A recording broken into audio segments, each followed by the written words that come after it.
Now, Sandro, there is many, many things to talk to you about, but let me ask the listeners one very simple question. What do you think the key to success is?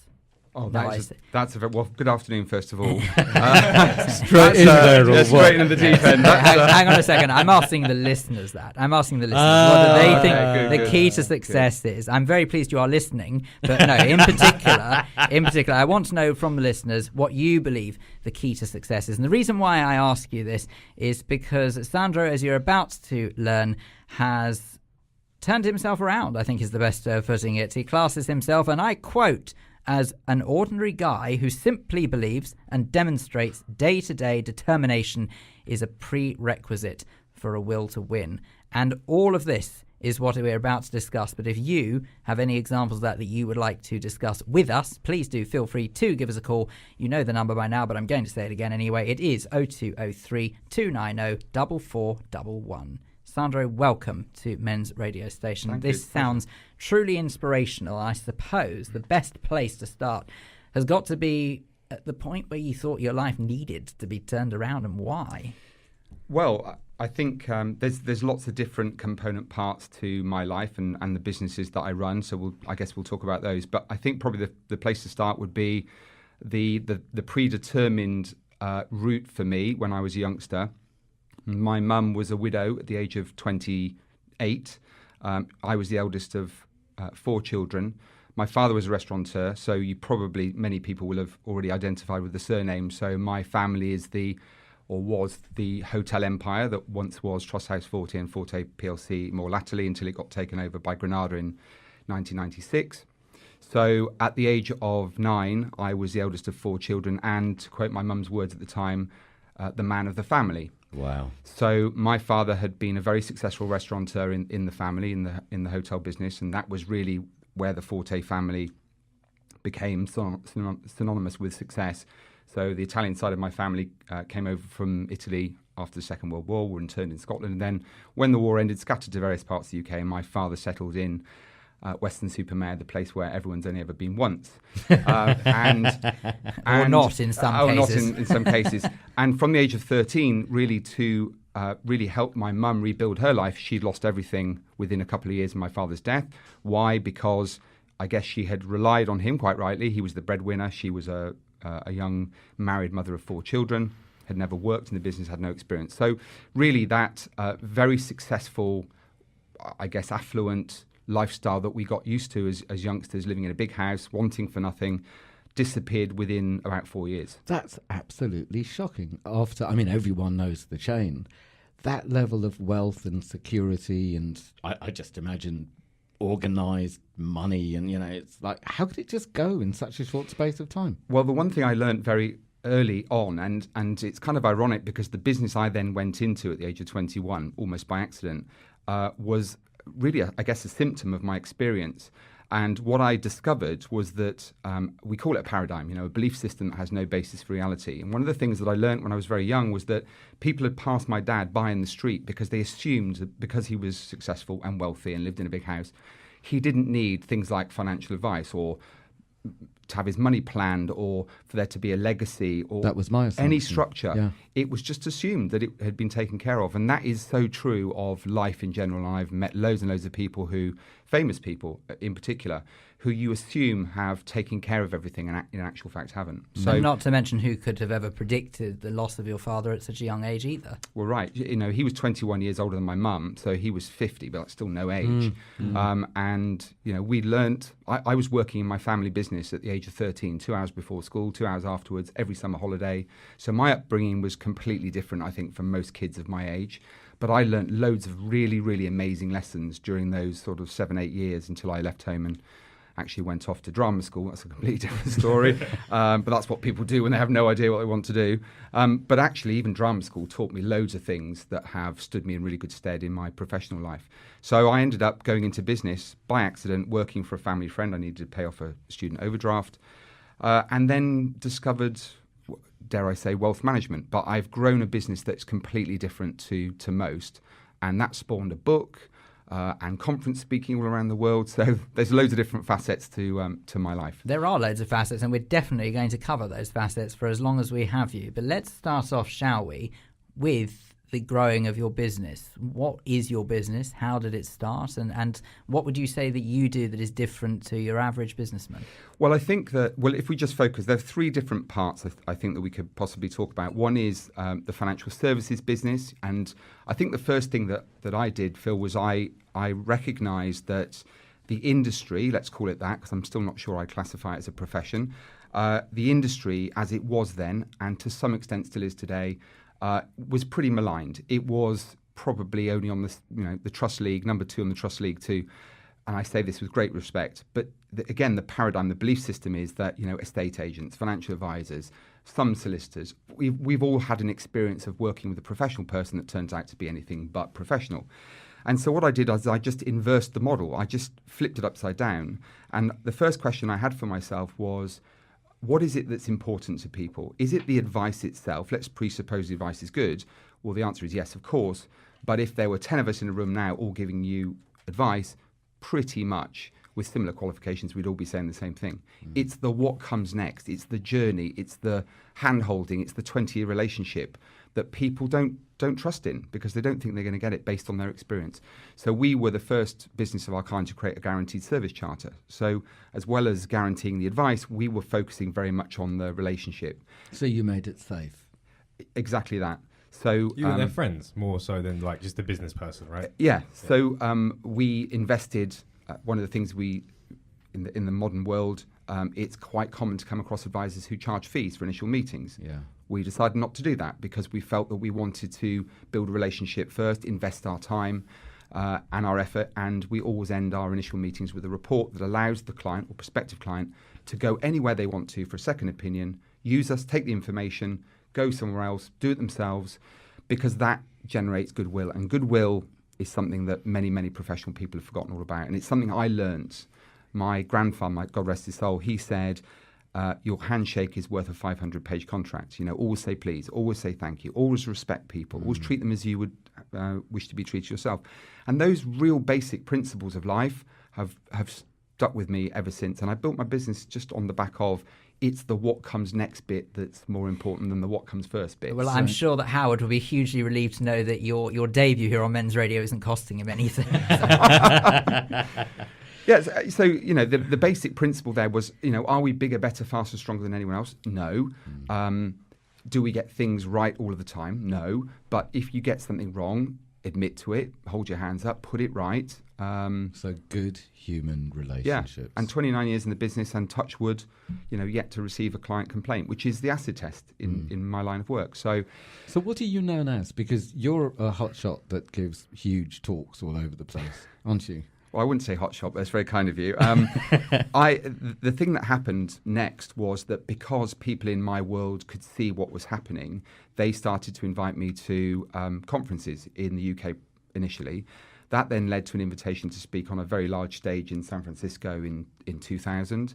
And from there, by word of mouth, I've travelled to, I think, 77 countries now, helping primarily financial services professionals, but also outside the industry too, because the basic principles of success, can really be embedded into any kind of business. So it's my moonlighting activity. I don't do it full time. I have to say no more than I say yes, but I'll do about 25 gigs a year. So luckily you said yes to us. Yeah, I think we need to count ourselves lucky. Well, the other part of the of my kind of business is that I started a podcast, and I know only too well that there is a real surfeit of people willing to share openly.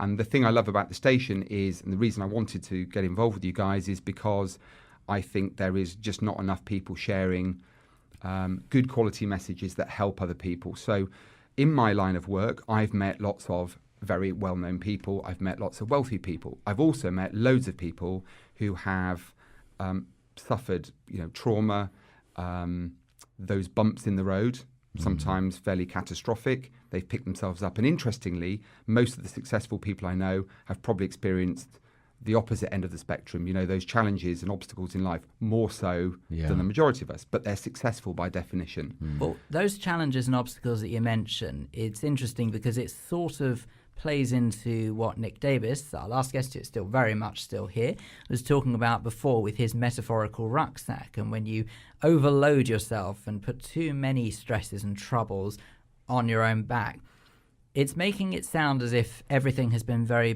plain sailing. I'm obviously having to deal with trauma at a very young age is not plain sailing by any stretch of the imaginations, but as far as business is concerned, it sounds like it's been quite plain sailing. But I'm guessing that's not necessarily always been the case for you.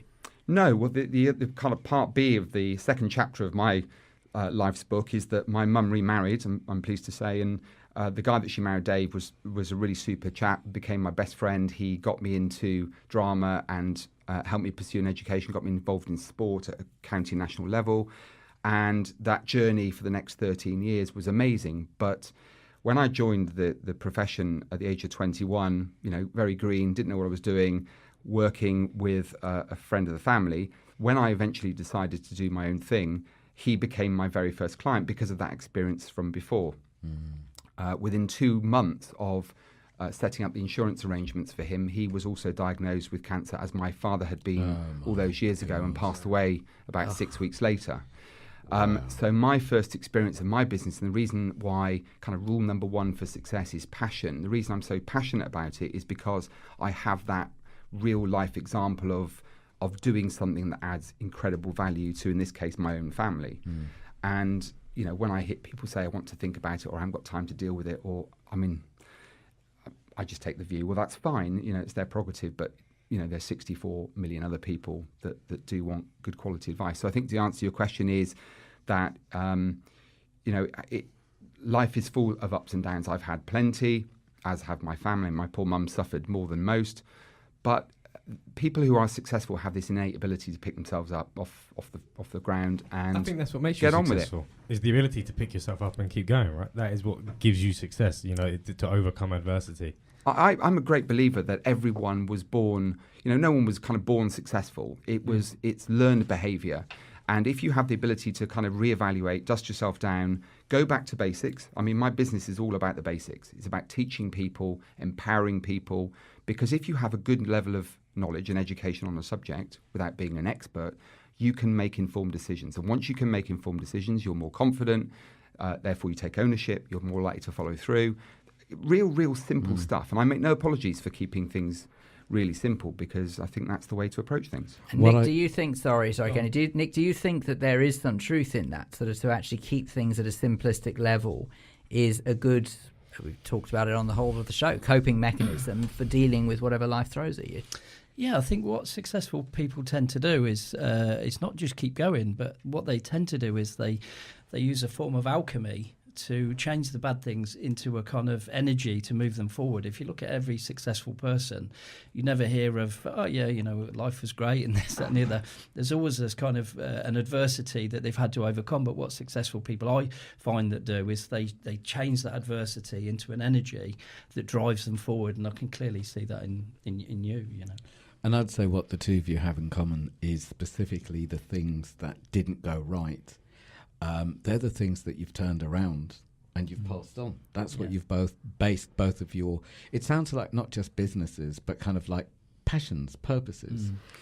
Yeah, I have a little expression that I use a lot, when I'm speaking. I've written about it in my book, and it's discipline or regret. Which of them are painful? Well, the answer is both of them are painful, but if you don't do the first one in life, you always get the second one. But if you analyse life generally, that is really true. And a lot of people are not prepared to make the effort, to take the steps they know they need to make, but ultimately they look back on their life with a good deal of regret. And that was something at a young age I was determined not to do. Why do you think, both of you, that some people are not willing to take that step? I'm not saying it's a good thing or a bad thing, it's just it's choice and that needs to be respected. But why? What's the difference with those that do and those that don't? Well, a lot of people say to me, are you a motivational speaker? And I can think of nothing worse than classing myself as a motivational speaker. And the reason for that is quite simple, because I believe that the only sustainable form of motivation is self-motivation. So, and in order to reach that point, because I could sit here and motivate the heck out of anybody, as I'm sure we all could if we come across somebody who needs our help and we've got expertise that we can share with them. But I need to give people permission to be successful, and the way to do that is to give them the tools and techniques that allow them to stop being apathetic, because a lot of it is ignorance, a lot of it is apathy. But if you give people the tools to help them transition from one place in life to another. And they can see that that's sustainable by repetition. That's another part of the book, end of every chapter. The reason why I wrote the book was because I kind of got fed up of reading books about motivation and transitioning in life. And 3 months later, having read the book, I thought, well, how's my life changed? And the answer is it hasn't, because there's no call to action. There was no reason to do anything. It was all just theory. So all my book, and this is not a commercial plug, by the way, but the end of every chapter ends with an action plan. So don't move to the next chapter until you've done this. So ultimately people start to measure that journey and start to see tangible results, and that's what it's all about. Well, you've mentioned the book, so let's give it a tangible plug now. What is the name of the book? It's no literary classic, but it's called Dare to Be Different, and I wrote it in 2007. I'm in the process of writing another book called Bring About What You Think About, which is all about the psychology of success in life and business. But the Dare to Be Different book was really about creating a unique selling proposition, positioning yourself in life in a way that gives you a bit of a cutting edge. And that really was what my business was all about when I started in 1993. Do you know what, to pick up on, Kenny, what you were saying before about why is it that people believe, that you two in particular believe, that people maybe aren't prepared to take the risks that are necessary to get what they want out of life, I can't help but feel that a lot of the time now we breed society to believe that you can have life ready-made. So if you look at how a lot of people are told you have a right to go to university to do whatever you want. You have a right to become the leader of whatever company you so wish to take on. You have a right to live wherever you want to live to. Unfortunately, what it seems to have done inadvertently is actually deliver the opposite, because if people believe that it's something that's ready-made for them and they can just waltz straight into it, maybe that's the part of where not wanting to take a risk comes from, because they think, well, I don't need to take a risk. Why would I need to take a risk? If this is ready-made for me, I can get it. I don't need to.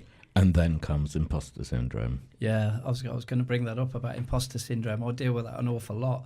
Lots of people in positions of authority or wealth and things like that, or sport, think they'll always say, "What if I get found out?" Yeah. What if I get found out? The other thing as well is what is imposter syndrome? Imposter syndrome is where you might sit there and go, "Oh, do you know what? I've got this producer job. I'm only 24. What if I get found out?" They're on to me. That is a reality every day. The difference is, though, we are actually on to him. Oh, okay. So the irony of that statement. But in all seriousness, though, that is a real. I've heard it as well, and I assumed that it was almost mythical, but actually, no, it really does exist. But let's look at. I think she has the most Instagram likes out there. Is it Kendall or Kylie Jenner? Who? Yeah, exactly. But what do they do? What exactly do they provide? It's just a look, a fashion brand, a TV program. So those young girls must be suffering with imposter syndrome, as if to. It amazes me that you say that sports figures suffer with it, because I think if you're a sports figure and you're playing at the Olympic level, you must think like, I've worked so hard for this. Yeah. But then they sit there and they go, I don't deserve it almost. I find it must be the same in like some business worlds as well. If you start this company up and you take it to the very top, are they sitting there thinking like, oh my God, I'm a fraud essentially? But I find that like amazing that people would think that. Well, I talk a lot about the little voice. I think from my perspective, I'd approach this ever so slightly differently. I agree with everything that's been said, but I think that there is a fundamental difference between what drives success. One part of the human brain, as we know, is the conscious part of our brain, and that's where the little voice lives. It's the little voice that tells you about all the reasons why you can't do something, and I call it interference. It's the white noise. It's the barrier between here and there, and it's the in my particular world, I can't speak to a client when the economy's bad, because who wants to invest money when the economy's? But that's the right time to do it in many ways. Yeah. So again, there is that paradigm. Once you commit something to the subconscious part of your mind, it becomes a learned behavior. Then that tends to eliminate the little voice that tells you, I can't do it, I'm not deserving of it. How do I transition from one place to another? So I think there are lots of issues that we can discuss, but there are also lots of ways of overcoming them too. And what are some ways? Well, I have a very simple technique called Mind Changers. It sounds a bit bizarre, but most people that I know have some kind of goal or goals. And most of us create those at the beginning of January. We call them New Year's resolutions. And then we get to the 31st of December and the little voice says to us, don't worry, there's always next year, because we just haven't managed to achieve any of the goals, right? I get to the 31st of January. I don't know about the 31st of December. But well, interestingly, I think it was Bupa who did a study many years ago, and they talked about, the 3 most common New Year's resolutions, and these have been so for about the last 30 years: stop drinking, stop smoking, and lose weight.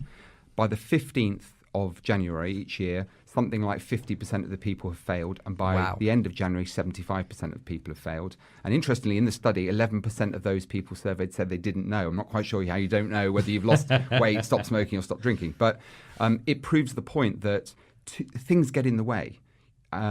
Once you commit something to the subconscious part of your mind, and what I use is a technique, as I said, called mind changes. And all it is they are affirmations. They're stated goals, but they are A, in the past, as if I've already achieved them, and B, they describe how I felt when I achieved them, which sounds, the wrong way round, because it's difficult to imagine a goal that you've already achieved if it's still to be achieved. But because the subconscious part of your brain doesn't know the difference between what's real and what's imagined, if you read those statements, 20 to 30 of them, let's say, every single day without learning or analysing them, within about 30 to 35 days, you will find that they will start to change your behaviours fundamentally. So it's kind of feeling what you want to live into existence. It's putting yourself in a position where you are subconsciously already achieving those things, rather than some pipe dream for the future. It's a basic time travel. Exactly that. Well, speaking of time travel, I'm afraid we are going to travel our way now through the next ad break. But when we come back, we will continue our fascinating conversation with Sandro Forte, who is our very special guest for this hour. We still have Nick Davis in the studio. You are listening to Men's Radio Station. Do not go anywhere.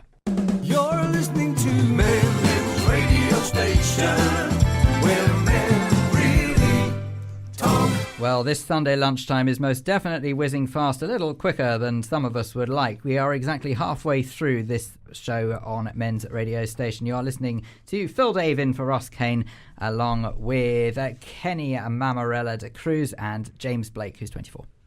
So there you go. And our guest in the studio, sorry, I just have to keep this alive. In Ross's absence, I have to make this clear, just in case anyone's in any doubt. Our guests in the studio are Nick Davis, who is a psychotherapist and hypnotherapist, and we're currently in the process of talking to Sandro Forte, who is telling us how he has managed to really triumph over the most dreadful of circumstances to some. So really it's quite impressive and a really fascinating and inspiring story. But I suppose, Sandro, do you recognise you yourself as someone who could inspire others? Is that why you do what you do, or is it you just hope to inspire others?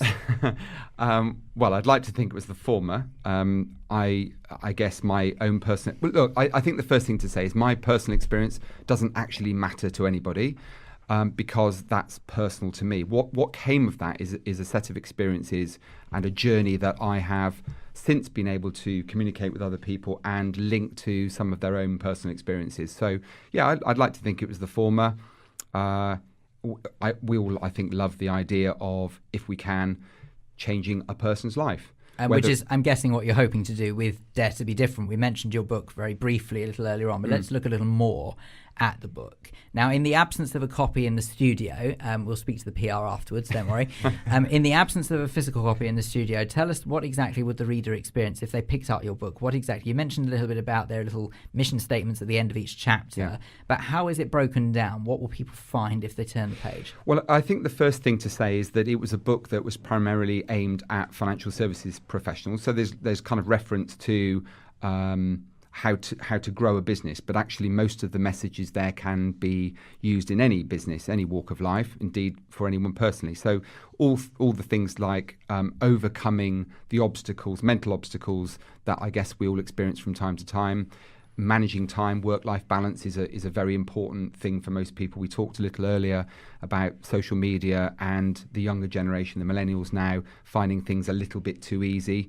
You know, I had to roll my sleeves up when I was 13 and put in 8 years of hard graft to keep myself financially afloat.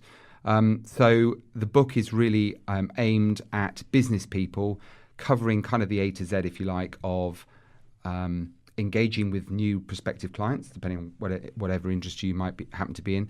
And then techniques like being world-class on the telephone, handling objections, which a lot of people find very difficult to do, providing really, really good client customer service, time management, neuro-linguistic programming, great communication skills, all the things that I've kind of picked up along the way. Sounds like very, very grounded practical tools, but while being human with a heart and listening. Yeah, I mean, the feedback I get on the book mainly, and I don't know whether to take this as a positive or a negative, is it's very, very simple. But it was designed to be simple because sometimes if you make things too complex, people just go away with theory, and theory isn't enough. There has to be some kind of call to action. There has to be a commitment to take some positive action. So that was the reason why at the end of every chapter, interspersed with a few motivational quotes to keep people going, that I wrote it. As I said, no literary classic, but the thing I'm proudest about is that, and again, this goes to the heart of taking positive action to become more successful in life, is I made a commitment to write a book, and I did it. And how, because it sounds like you're busy, how did you manage the time to write a book, be a hotshot jet set public speaker as a sideline, plus the business, plus, how did you do it? How did you manage everything? Well, let's put this into perspective, first of all. It took me 3 years to think about it. I started to gather all the things that I wanted to say, stored them in a folder, kept looking at the folder thinking, one of these days I'm going to get around to doing this. And that was a lesson in itself. And I actually created a whole chapter just on that procrastination, because that's a big problem for most people. Yeah. So, and then once I set about deciding to do it, it took me 3 months. So you made a space for it. You didn't put pressure on yourself. You let it brew. Yeah. And when it was time, you potted it. Yes, and actually one of my kind of golden rules for life, success in life, is, and it's really the first one, you've got to want something with all of your heart. It's got to be a 10 out of 10. You've got to be really serious about something. You cannot be an 8 out of 10. So now it sounds like you're talking about passion. And is this about passion or is this about focus? Well, the two for me are kind of interlinked, because once I determined to do it, once it became a 10 out of 10, up until then, if I'm really honest, it was an 8 out of 10. It was something I dreamed to do. I really, really wanted to write a book. Yeah. But I was kind of quite serious about it. It was, when I get round to it, I need to deal with this, and this first. And it was always being put to the bottom of the list. And in many ways, a bit like selling that insurance policy to my stepfather, I had procrastinated. I put off having that conversation for a couple of years in the early part of my career, because to what was said earlier, and it links in really, really well, I didn't think myself worthy of my stepfather as my first client. And when you were writing this book, was there ever a time when you were almost re-educating yourself on how you should be behaving? I flick through the pages of my book every 6 months. Because it doesn't matter what you're doing or not doing in life. Sometimes you have to go back to the basics and remind yourself of all the things that have worked for you. Again, one of the things that comes out of my podcast on a regular basis, successful people have overcome adversity. They keep saying the same things. When I'm down, I need to go back to what worked for me in the past, revisit those basics, take those same steps and get back on track. Well, you've mentioned the podcast twice now, so let's give it a plug. What is the podcast? How can people hear it? Okay, so you'd find it on iTunes and Stitcher, depending on what device you're using, and it's called Sandro's Podcast. So it's the Sandro Forte podcast, but there's another guy called Sandro Forte. So to distinguish between the two of us, it's just Sandro's with an S podcast. And I started this back in October last year because of my wealth management business. I've acquired lots of very famous, some very high net worth successful people, but also some clients along the way that have become dear friends who have really, really overcome adversity. And we talk about, my challenges in life. Goodness, when you listen to some of these people, it does give you an awful lot of perspective. And perspective is another very important thing on that journey. People who, an 18-year-old recently who had something like 36 cancer operations from the age of 11. He swims in the Paralympic team. He teaches young kids how to swim, and he does a couple of hours working in Sainsbury's every day just to keep things going. And he's 18 years old. Wow. And I was sobbing during this interview because I thought, gosh, I think I've got problems. And this kid is the most positive, upbeat. If you want to check him out, his name's Kian Saville, the loveliest kid you'll ever meet. And I'm trying to get him some speaking engagements because he's got so many amazing things to say. So I'm inspired all of the time. But it wasn't ever designed to be anything commercial, and it still isn't, and I doubt it ever will be. But we go back to that point we made earlier about trying to change people's lives. If I had one email a year from someone who said, the book has changed the way I do things, or I was really inspired by, the chairman of the Restaurants Association who had tongue cancer and approached his illness like a job. He got dressed in his best suit every day and went to Harley Street as if it was his office. And all these other mental techniques that people use. I mean, it's amazing. It's the podcast that keeps me going day to day, I have to say. Sounds absolutely amazing. And you can see most of us are rendered speechless by listening, so that is unbelievable what some people have to go through. And maybe that is actually something that we could, I guess, learn from, really. And I think that, Nick, maybe you might even be best placed to answer this, is that however sometimes people say this in a rather dismissive way, it's actually true. There is always someone worse off than yourself. So however bad things seem, it's worth remembering that it's not as bad as it could be and it could get better. Yeah, a really good daily practice that I use is gratitude. Because, more often than not, you can feel sorry for yourself and think this, that and the other. And remember, Christmas time, I'm not a big fan of Christmas. Everybody's supposed to be happy, this, that and the other. And I'm like, God, here we go again. It's like... Ladies and gentlemen, Scrooge Davis. Thank you. And then I remember watching this advert of this poor African kid having to get water, and it says, it takes little, whatever his name was, he has to get up in the morning and he's carrying all these sort of plastic containers, this, that and the other, to the stream. And it roughly took him about 2 hours to get a drink of water, to sanitise it and everything else. And I was like, what on earth am I moaning about here? And that's the thing. When you put things into perspective, there's always somebody worse. There's always somebody better off. And what I've noticed about the circle of life is it doesn't matter where you are on that circle. It always comes round. And the funny thing is when you get the people at the multimillionaire level, when they've got everything, that's when they want nothing. That's when they want to learn to meditate and give everything up and then go to that level. And then it starts again. You have a little bit, you build it up, and the whole circle goes round and round and round. So wherever you are in life, there's always somebody better. There's always somebody worse off. And it's important to feel gratitude for where you are. Just to step in, if I may, I have a little technique called the Circle of Five. So just on Nick's point there, if you're focusing on your friends, that support network, try to find 2 people who are better than you and 2 that are worse off than you, because you've always got 2 people that are pulling you up the ladder, and you've got 2 people underneath that give you perspective that you can help to progress in life as well. And it does give you a really good balance if you've got a couple of people who are constantly pushing you and a couple of people you're trying to nurture. Right. Well, James, you've got Kenny and I. Who's worse off than you? Oh my God! And we'll be right back. Are you really going to make me choose? So, you've hit on something so important, because I find that most of my clients come to me when everything is crossed off the list. They've got everything, and there's nothing left to do, and they're depressed until it's time to be.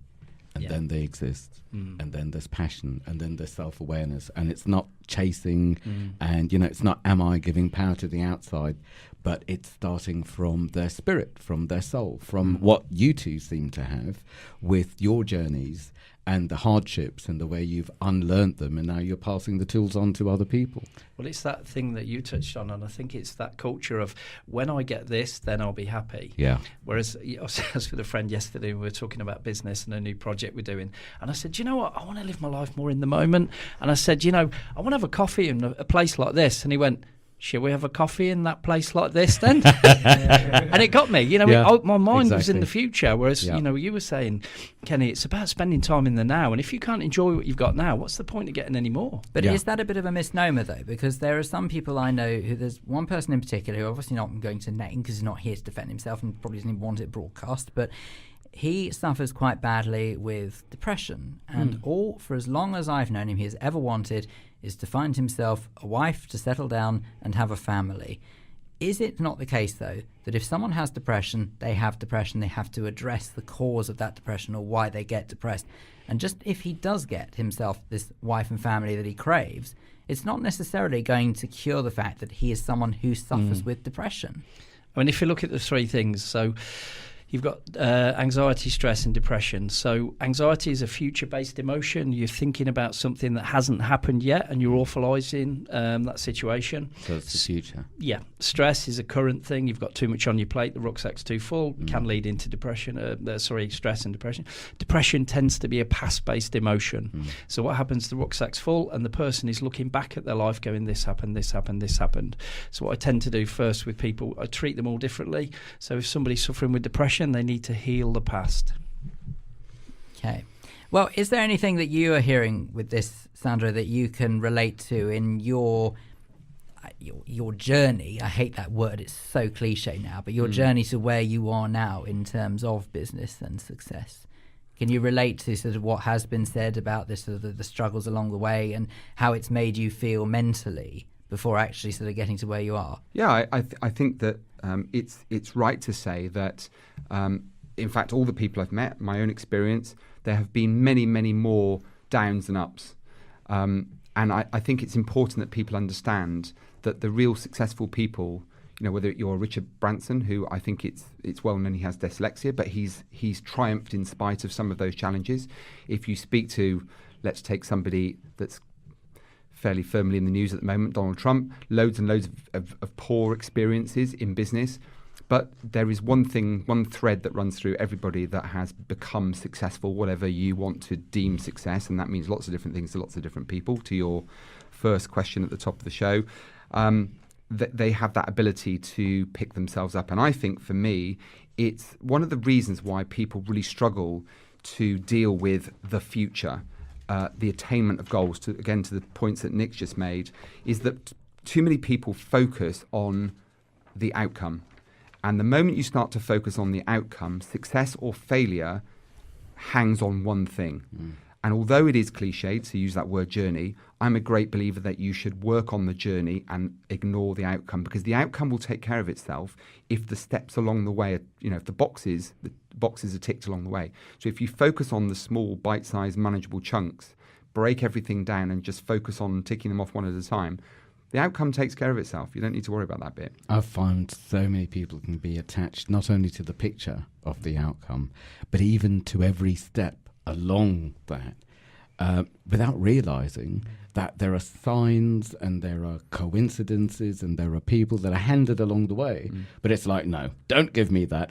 I know what I want. I know how to get it, and that control kills things. Well, Nick made the point about anxiety being a future-based emotion, and I think the question I'd have for anyone who's had some kind of anxiety, and we all have in one shape or form or another, the question would be, when you actually experienced the outcome, was it different to the way you imagined? And most of the time it probably is. And that journey that we go on in life, how often do we end up in exactly the same place that we thought we'd end up in when we first created that goal? And the answer is probably never, because things change along the way, and you have to keep readjusting. You don't set sail in a direction. You have to keep adjusting the sails to take account of wind and changes in environment and circumstance and so on. And life is just the same. Adjust your sails to catch the winds of change. Yeah. And I find it hilarious the way that so many people actually achieve their outcomes and don't notice it, because they're chasing the next, and there's no stopping, celebrating, and kind of like owning that platform, that place, and then building from there. And so much of this, for me, I wonder whether it's about attitudes. But arguably, isn't that just a sign of someone who's ambitious? Ambitious or on the run somehow? Maybe, but it's interesting, because I've always sort of associated people who do think like that as being ambitious, and it's quite, I suppose, interesting to now rethink that maybe someone who is that stubborn, again, for want of a better term, or maybe that determined is maybe a better way of putting it, may actually be causing themselves more harm in the long run. Do you know, I think you've really hit on something important, and I think this is where attitude is where it's all about. Am I doing it through love, or am I doing it through fear? And if it's through love, if it brings me alive, and if it feels great, then wonderful.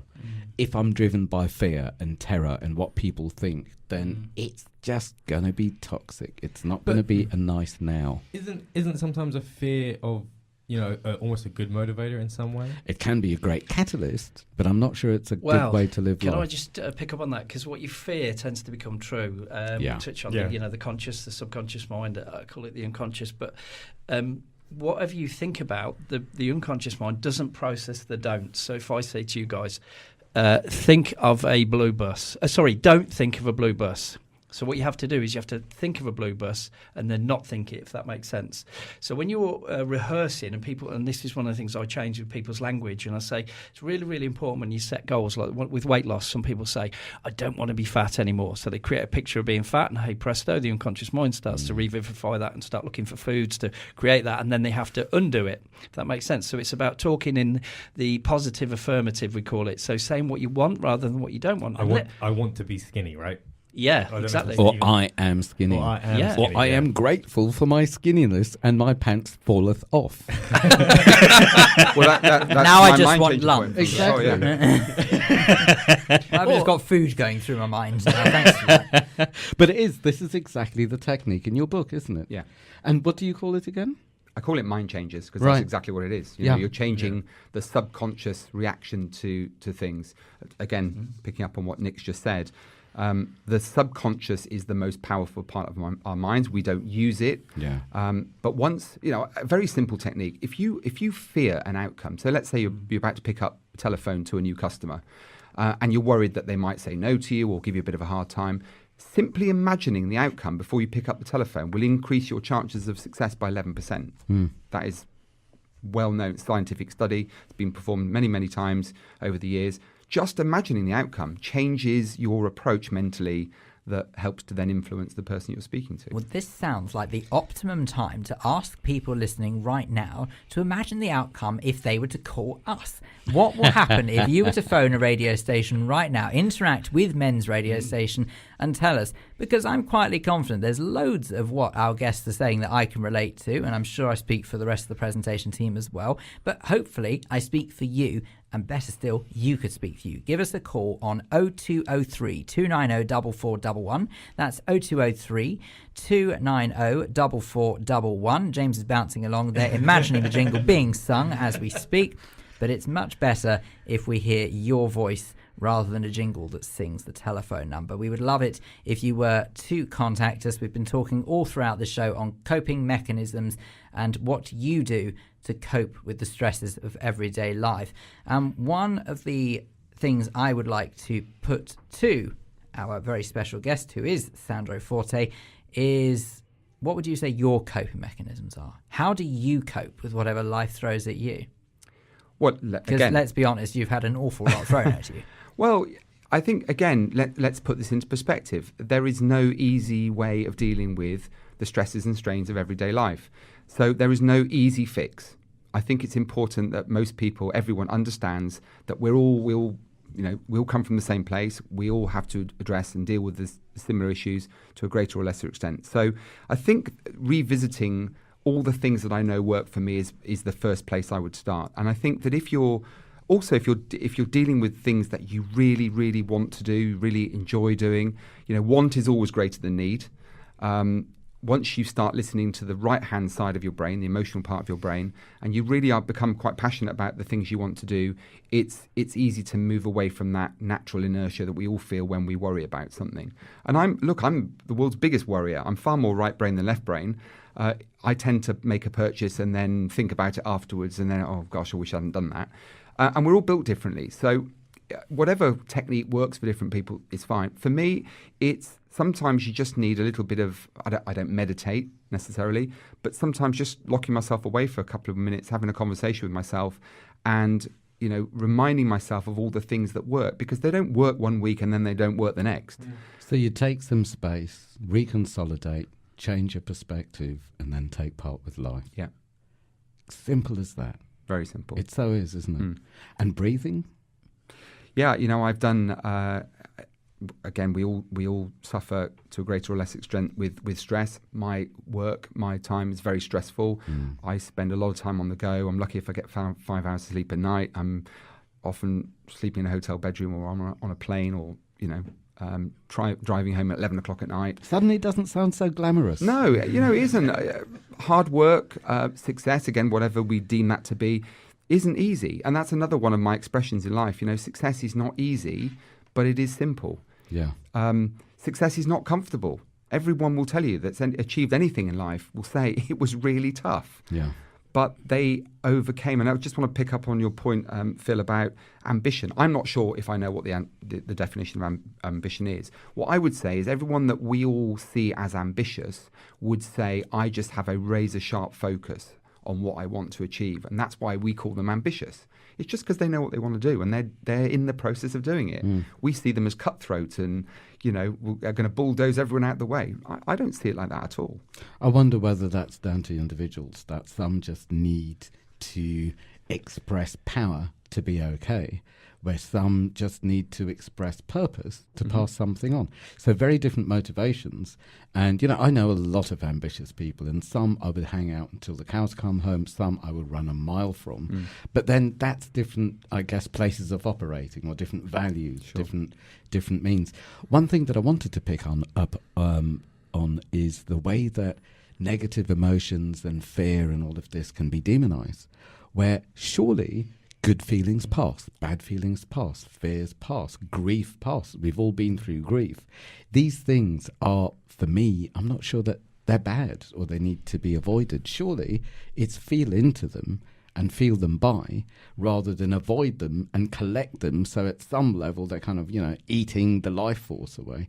What's your take on being with the negative and being with the pain and allowing that to pass too? I'm so glad you asked that, because one thing successful people do, I find, is they minimise the negative things that happen, not in a bad way, but what they do is they focus on all the positives and they minimise the negatives. So what happens is, if I were to talk to Sandro, he might only tell me the great things that have happened, but I'm sure if we had a beer after this, he'd be going, do you know what, this has happened, that's happened, and he have been through some bad times. But what successful people do is they kind of, if I use a boxing term, is they slip the punches. So Sandro will be very good at, this is terrible and this might crush somebody might, you can't get the finance for this is going to happen, and Sandro will just remain really cool, slip that punch as it slides by. Somebody else who's unsuccessful will go, and they'll awfulise it and create it into something big. So sometimes what I found, I did a series of interviewing really successful sports people or people who had challenges, this, that and the other, and I said, can you talk about the negative things? And then they went into the story, and everyone had a terrible story. And one thing we need to do as men, because we deem it as a weakness, and when we used to live in clans, is we try and protect the land and this, that and the other, so showing a weakness is not a great thing. But now we live in a reasonably civilised society, it's okay to show that weakness. And what I'd like to do is, and this is what this station's doing, is encourage more successful people to tell those stories.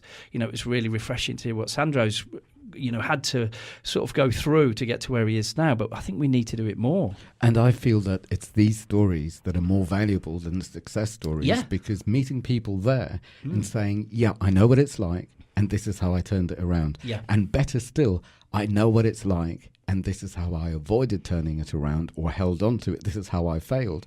Surely the failure stories are more important than the success stories, because that's where people are met sometimes. Well, not to mention as well, sorry to interrupt, Sandro, but not to mention that also the failures are more likely, and no one says this. It's much more likely that people are going to fail in life initially before they can succeed. It's not all plain sailing. But that's where you learn. There's no growth in comfort. I say that to people. If you want to do anything, the growth is always in the discomfort. When you get there and you're celebrating, you're at that hotel, you've got the car and you've got the glass of champagne or whatever else, there's no growth there. That's celebration. The growth is always in the discomfort. Well, I think that would be a very thought-provoking moment for us to take a quick break, but I believe that Nick, even taking the break a little sooner than I thought we were going to there. But Nick, I believe that you have to depart. Is that right? Yes. In which case we Yes. In which case we Yes. In which case we Yes. In which case we Yes. In which case we Yes. In which case we